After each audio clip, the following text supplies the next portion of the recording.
Midnight, March 27, 1814. At a bend of the Tallapoosa River, in what is now Alabama, two forces await the morning. A young soldier from Tennessee cleans his musket. A Creek warrior from the town of Nuyaka binds an arrow point to a shaft made of cane. At the top of a nearby hill, the Creek prophet Manahi implores the Creator to endow his warriors with supernatural powers. On this night, men from both sides, those who will live and those who will die, pray for courage and wonder what terrors, what glories will come with the dawn.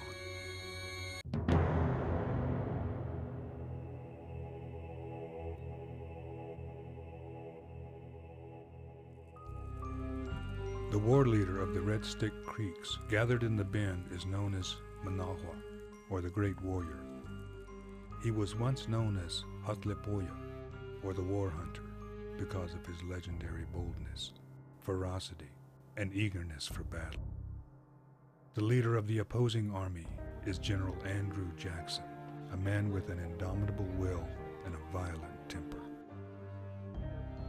A backwoods lawyer with little formal military training, Jackson was elected Major General in the Tennessee militia due to his skills as a politician. He is a leader so tough, his men call him Old Hickory. His enemies call him Old Mad Jackson, and will soon call him Sharp Knife. Perhaps Manahwa listens to Manahi and wonders if the prophet's magic is more powerful than the bayonets and bullets of Jackson's soldiers. Manahi is a man of magic. Manahwa is a man of war. Whether magic or war, the Red Stick warriors gathered in the bend are determined to make a stand. This is the site they have chosen. Here by the river, they will turn back the enemy or die. Perhaps Jackson ponders the coming battle and reflects on the long campaign beginning nearly 6 months ago in October of 1813. Now he is determined to bring the war to an end with this final battle and ensure that the mighty Creek nation will never again threaten the frontier nor stand in the way of American expansion. It is almost dawn. The two forces wait. In a few hours, on these few acres, the fate of two nations will change forever. And yet the coming battle is but the climax of a series of events reaching back 2 centuries. Both Jackson and Manahwa are simply actors in an old drama that will now play out on this remote bend of the Tallapoosa River, where so many brave men will die. Long before the Battle of Horseshoe Bend, the Creek or Muskogee people lived in a loose confederation of clans and towns that prospered along the rivers of Georgia and Alabama.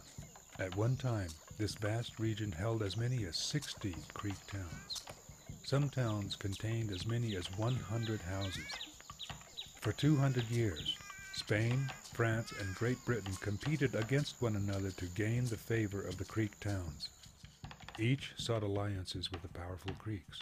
Over time, the British divided the Creek towns geographically into 2 groups, separated by the Chattahoochee River, the lower towns to the east and the upper towns to the west. Eventually, the new American colonies of Great Britain became the Creek's primary trading partner. From Georgia and South Carolina came guns, ammunition, metal tools, beads, and woven cloth of bright colors. In return, the Creeks provided the Anglo-American traders with deer skins. By the second half of the 18th century, Creeks supplied as many as 200,000 deer skins to Britain on an annual basis. To meet demand, Creek hunters spent an increasing number of months hunting each year and traveled further from home in search of game. This pattern disrupted normal Creek life and created conflicts with neighboring tribes and colonial settlers. Throughout the 18th century, the Creeks remained neutral in most of the wars waged by Europeans in America. When 13 of the British colonies declared independence in 1776, some Creek towns chose to ally with Great Britain and joined in fighting the United States. With the end of the war in 1783, the victorious new nation was less interested in trading deerskins and more interested in acquiring land. After the American Revolution, the Creek sought to protect their land through treaty agreements. In 1790, at the Treaty of New York, the Creeks traded 3 million acres of land to the United States for a guarantee that the rest of their land would be theirs forever. In spite of this guarantee, American settlers poured into Creek country. These intruders established homesteads, turning hunting grounds into plowed fields. Little more than a decade later, the United States angered many Creeks when it began building a federal road across tribal lands. As the Creeks became more dependent on trade goods, their traditional way of life changed, thus creating a division within Creek society.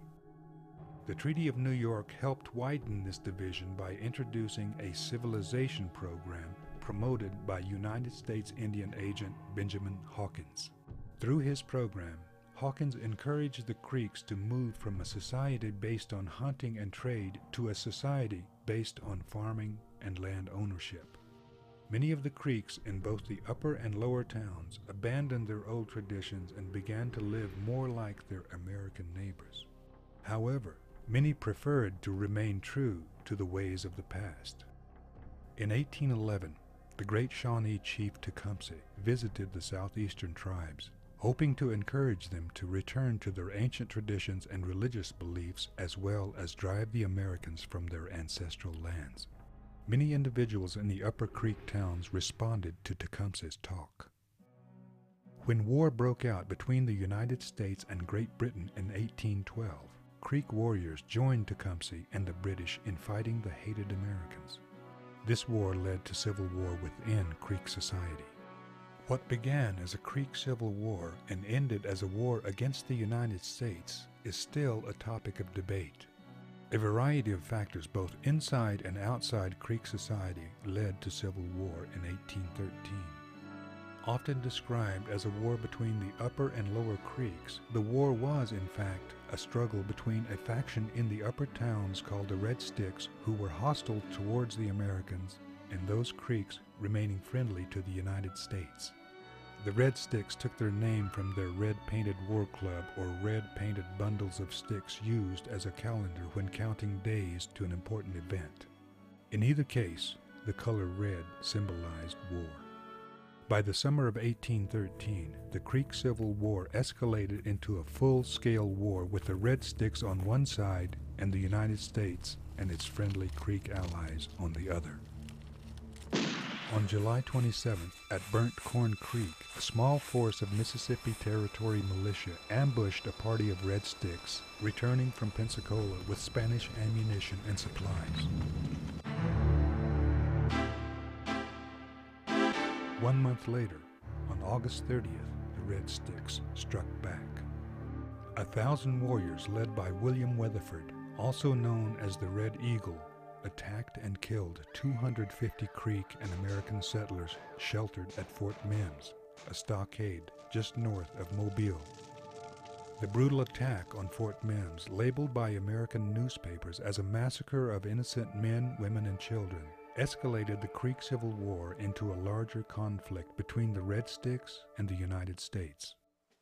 The governors of Tennessee and Georgia joined the Mississippi Territory in calling out their militias and marching them into Creek territory. By October of 1813, Andrew Jackson had taken command of an army of Tennessee militia. He claimed he would avenge the blood of his countrymen and conquer what he called the most warlike tribe of barbarians in the universe. Jackson moved southward into Creek land, confident that his campaign would be quick and a rout of the Red Sticks certain. He soon found himself mistaken. Wounded prior to the Creek War in a Nashville gunfight, Jackson's arm continued to bother him, and the many weeks of campaigning in the wilderness kept him in poor health.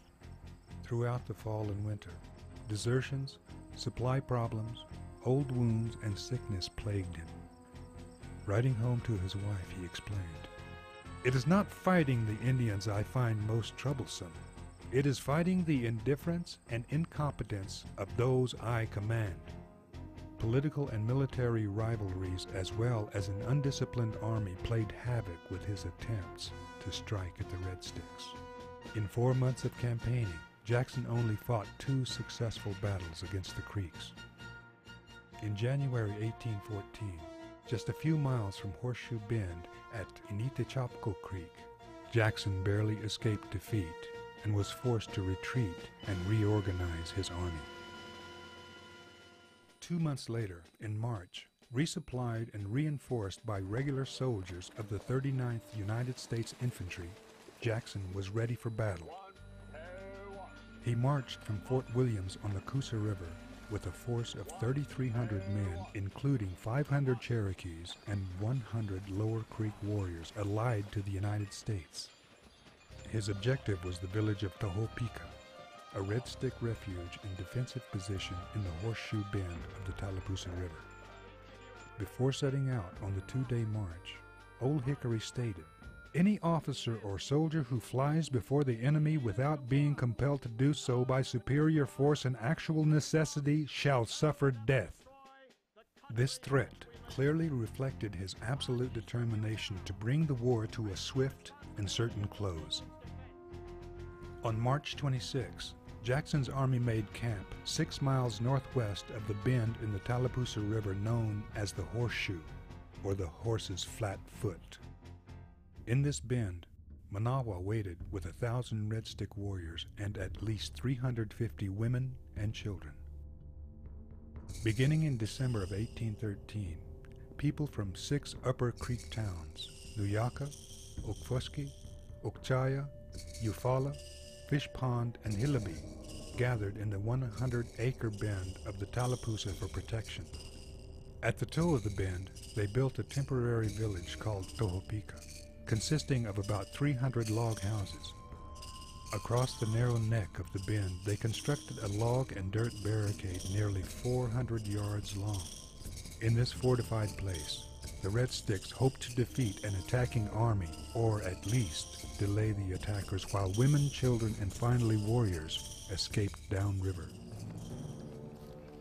At 6:30 in the morning of March 27th, General John Coffee and his force of 700 mounted riflemen and 600 Allied warriors broke camp. Coffee crossed the Tallapoosa about 2.5 miles downriver from the village of Tohopeka and took up positions directly across from the village and surrounding the bend. His assignment, to prevent any escape or reinforcement of the Red Sticks. The remainder of the army, about 2,000 men, marched directly for the neck of the Horseshoe. Their mission was to attack the barricade or breastwork, sealing off the narrow portion of the bend. Jackson knew that attacking the log and dirt barricade would be not only difficult, but also deadly due to its great strength. Writing after the battle, he described the barricade as a breastwork of greatest compactness and strength, from 5 to 8 feet high, and prepared with double portholes very artfully arranged. An army could not approach it without being exposed to a double and cross fire from an enemy who lay in perfect security behind it. He chose the 39th Infantry, his only unit of highly disciplined soldiers, to lead the barricade assault. Before sending the 39th forward with their bayonets, Jackson determined to blow a hole in the wall with his cannon. At 10:30 in the morning, Jackson ordered his cannoneers to commence firing. For 2 hours, they hurled 6 and 3-pound iron shot at the logs, but to no avail. The defenses held. Behind the barricade, nearly 1,000 warriors stood as cannonballs slammed into the dirt and logs or punched through the wall, killing those on the other side. They shouted defiantly at the army assembled to their front, challenging the soldiers to meet them in hand-to-hand combat. Of the 1,000 Red Sticks assembled for the battle, perhaps a third possessed a musket or rifle. The rest held bows, arrows, tomahawks, and war clubs. Meanwhile, across the river from the village of Tohopeka, one of Coffee's Cherokee warriors named Tukwa later known as the Whale, did something entirely unexpected. Hearing cannon fire in the distance and afraid he would miss the fight, Tukwa slipped into the river with 2 companions and swam across for canoes lying on the opposite bank. Using the stolen canoes, the Cherokee and Lower Creek warriors crossed the river in increasing numbers, attacking and burning the village of Tahopeka from the rear. At 12:30 in the afternoon, Jackson saw smoke from Tahopeka rising from the treetops and heard gunshots fired from within the bend. Realizing Coffey's force had somehow engaged the Red Sticks from the rear, Jackson launched his attack.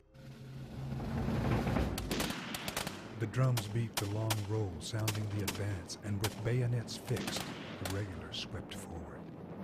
The first to scale the walls was Major Lemuel Montgomery of the 39th United States Infantry. He was also one of the first to fall, a bullet through the head. The fighting was fierce and the carnage was dreadful. One participant of the battle later wrote, "Arrows, spears, and balls were flying. Swords and tomahawks were gleaming in the sun. The Red Sticks fought desperately, but they were outgunned as well as outnumbered. Many tried to escape by swimming the river, but Coffey's men shot them before reaching the opposite bank. Midway through the battle, Jackson offered the remaining warriors a chance to surrender, but they simply fought that much harder.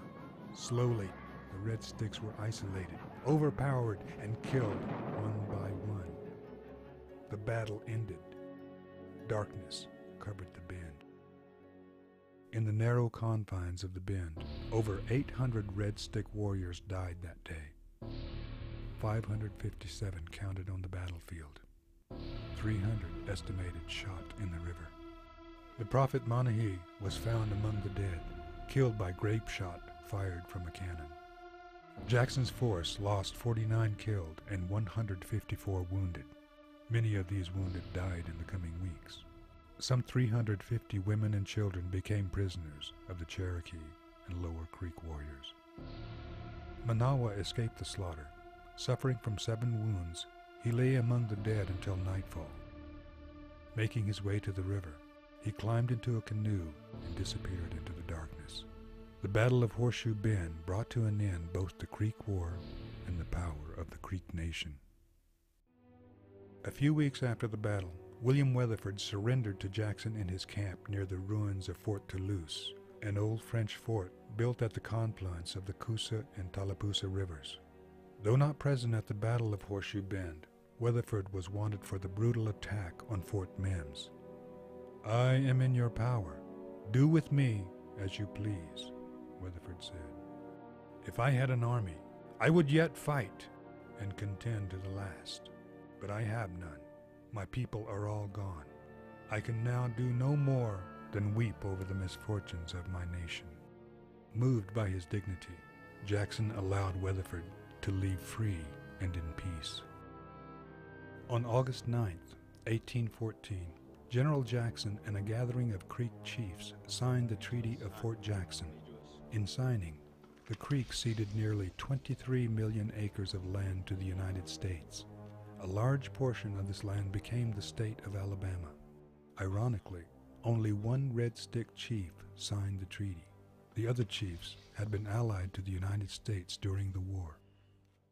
The victory at Horseshoe Bend opened new lands for thousands of American settlers. Rapidly, they built new homes, farms, and towns on what had so recently been Creek land. The victory also thrust Andrew Jackson into a position of national prominence. Jackson became a major general in the United States Army after Horseshoe Bend and turned his attention to defending the Gulf Coast against British invasion. On January 8, 1815, he won an astonishing victory against an experienced British army at the Battle of New Orleans. Defeating the British made Jackson a national hero. Largely as a result of the battles of Horseshoe Bend and New Orleans, Andrew Jackson was elected the 7th President of the United States in 1828.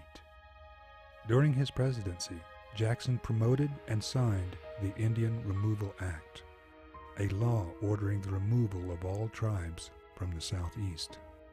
Manawa recovered from his wounds and remained an influential figure in Creek society. For many years, Managua strongly opposed ceding tribal land to the United States, but in the end, he was among those banished from their ancestral home and forced to relocate to Indian Territory, now Oklahoma.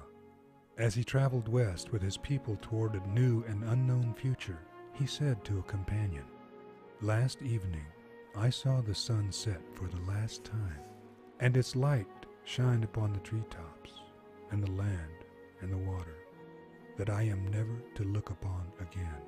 No other evening will come, bringing to my eyes the rays of the setting sun upon the home I have left forever." Stand now above the battlefield. The river winds through the forest as it always has.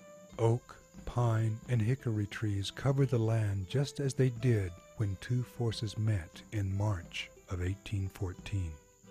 In this meadow, over 1,000 Creek men, women, and children gathered for protection in a village called Tohopoka.